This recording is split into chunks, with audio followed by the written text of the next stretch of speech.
បាទសួស្តីបងប្អូនអរគ្នាថ្ងៃនេះគឺខ្ញុំមានវីដេអូមួយទៀតហើយដែលតាក់ទងនឹងការប្រើប្រាស់រូបមន្ត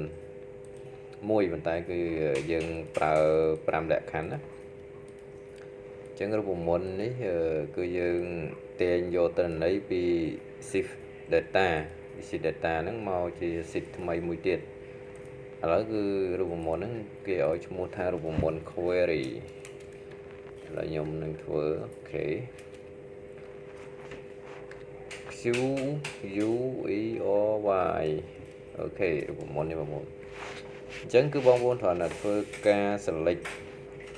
ទៅលើទិន្នន័យ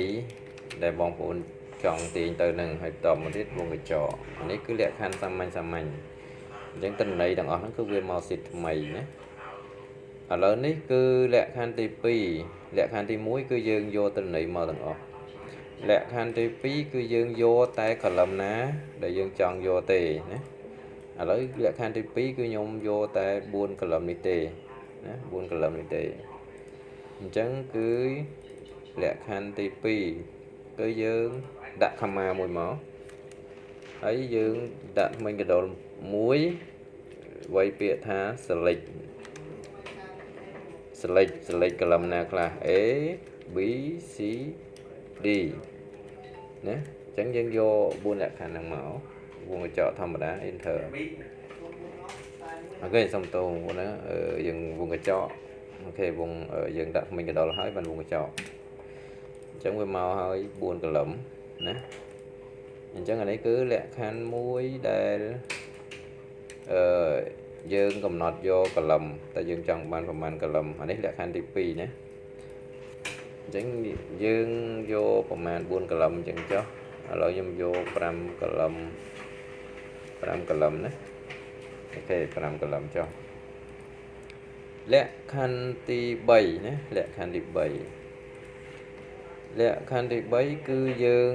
select យកទៅលើផលិតផលឬក៏ ID ណា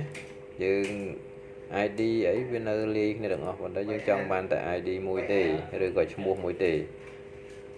ឡូវលក្ខខណ្ឌទី3នេះគឺខ្ញុំយកតែកុំព្យូទ័រទេឲ្យវាសូទៅមកតែកុំព្យូទ័រទេណាដោយសារយើងមាននេះលាយគ្នាកុំព្យូទ័រអញ្ចឹងឥឡូវគឺខ្ញុំប្រើលក្ខខណ្ឌទី3គឺយើងប្រើ select ធម្មតាដែលហ្នឹងប៉ុន្តែគឺយើងបន្ថែមខាងមុខនេះណាបាទយើងប្រើពាក្យថាកាយមួយមក where អីយ៉ាង column C ណានៅ column C ស្មើនឹងអី C ស្មើនឹង computer អូខេណា C ស្មើនឹង computer ចាប់មកវិញហើយគឺយើងដាក់ comma កន្លែងនេះយើងយកតែមួយមកទេឲ្យតែ computer ហ្នឹងឈ្មោះ computer ហ្នឹងឲ្យវាមកទាំងអស់ enter អូខេសុំទោសមានបញ្ហាតិចតួចអូខេយើងអត់ប្រើសញ្ញាផ្កាយទេដោយសារយើងប្រើលក្ខខណ្ឌសាមញ្ញយើងប្រើ select កន្លែងនេះណាបើយើងប្រើ select all ទេចេះទើបយើងប្រើផ្កាយប៉ុន្តែឥឡូវគឺយើង select តាម column មួយចេះអញ្ចឹង C ក្នុង computer អានេះលក្ខខណ្ឌទី3បងប្អូនតន់ទេណាមានន័យថាយើងយកតែឈ្មោះផលិតផលឬក៏ ID ណាមួយហ្នឹងឲ្យវាសូមកតាមកប្រភេទហ្នឹងទេណាអានេះទី1ទី3ឥឡូវទី4លក្ខខណ្ឌទី4គឺថ្ងៃនេះខ្ញុំបង្ហាញ5លក្ខខណ្ឌណាបងប្អូន5លក្ខខណ្ឌទី5នេះគឺខ្ញុំនឹងបង្ហាញ2ណាអញ្ចឹង computer ផងហើយនឹងមួយទៀតជ្រើសរើសតែ2ទេ computer និង Oppo ចុះណា Oppo ហើយនឹង computer អញ្ចឹងគឺយើងប្រើយ៉ាងម៉េច computer អូខេអញ្ចឹងយើងយកកន្លែងនេះបងប្អូនណាយើងចឹងមកហើយយើងប្រើពាក្យថា or C ស្មើនឹងអីមួយទៀតស្មើនឹងដាក់ one code ស្មើនឹងអីមិញ Oppo ណា Oppo one code មួយទៀត2 1អូខេ enter ចឹងវាមក2ប្រភេទនេះគឺលក្ខខណ្ឌទី4មានន័យថាលក្ខខណ្ឌទី3គឺយើងយកតែមកប្រភេទទេហើយលក្ខខណ្ឌទី2គឺយើងយក2ឈ្មោះឬក៏2 ID ណា2 code ហ្នឹងដើម្បីឲ្យវាសូចេញមកតែ2ទេលក្ខខណ្ឌមួយទៀតយើងកំណត់យកតែខែណាយើងយកកំណត់យកខែយករំេចណាយើងធ្វើយ៉ាងម៉េចទៀតយើងកំណត់យកខែគឺយើងដកឃ្លាបន្តិចទៅណាហើយយើងវាយពាក្យថា n កន្លែងនេះ